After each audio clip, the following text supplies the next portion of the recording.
Le gouvernement doit être rapide. Maintenant, il faut penser à la toiture. Voilà, déjà. Il faut déjà penser à la toiture. Vaut mieux qu'ils aient leurs matériaux ici. Bon, n'oubliez pas de créer beaucoup d'espaces verts. Surtout le long de la route, là. Beaucoup d'espaces verts, des fleurs, des petits bancs. Si vous êtes ici, faites des petits bancs en béton, là. Des bancs publics.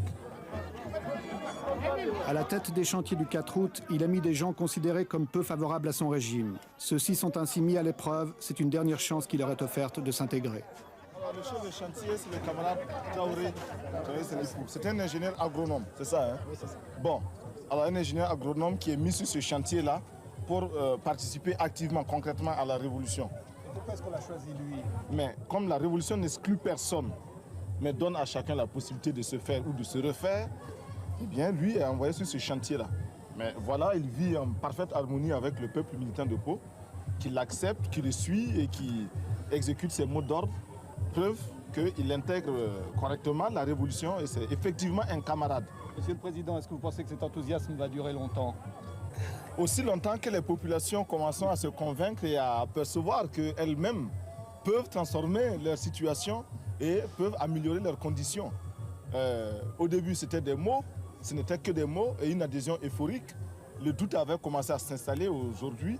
Il est évident que dans ce bâtiment-là, qui se construit petit à petit, grâce à l'engagement des populations, ce bâtiment-là est la preuve que la révolution apporte effectivement quelque chose de qualitatif. Merci. Milieu qui le considère comme étant l'homme de Kadhafi, l'homme de la Libye. L'homme de la Libye, peut-être que la Libye a des hommes. En tout cas, il n'en a pas ici. Et en tout cas, ce n'est pas moi. Je suis au contraire un voltaïque qui connaît ses réalités, la misère de son peuple, et qui voit aussi comment ailleurs d'autres ont eu le courage de prendre leurs responsabilités. Nous n'avons pas honte de dire que nous traitons avec Kadhafi, nous n'avons pas honte de dire qu'à certains moments, il nous a aidés à notre demande, et quand certaines de ces aides ne nous convenaient pas, nous le lui avons dit.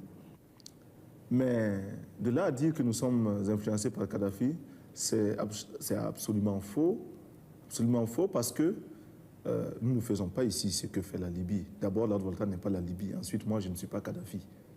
Les voltaïques ne sont pas libyens. Cela est très important. Nos positions n'ont pas toujours plu.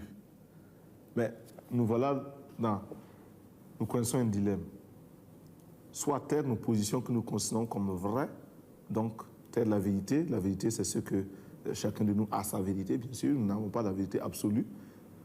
Donc, consciemment mentir pour bénéficier des grâces de ceux qui peuvent nous aider ou de nos partenaires qui sont délicats et puissants.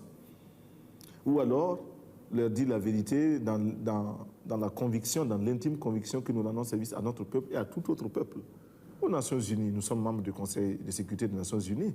Nous recevons aujourd'hui des pressions multiples, multiformes pour orienter nos votes, pour orienter nos prises de position aux Nations Unies.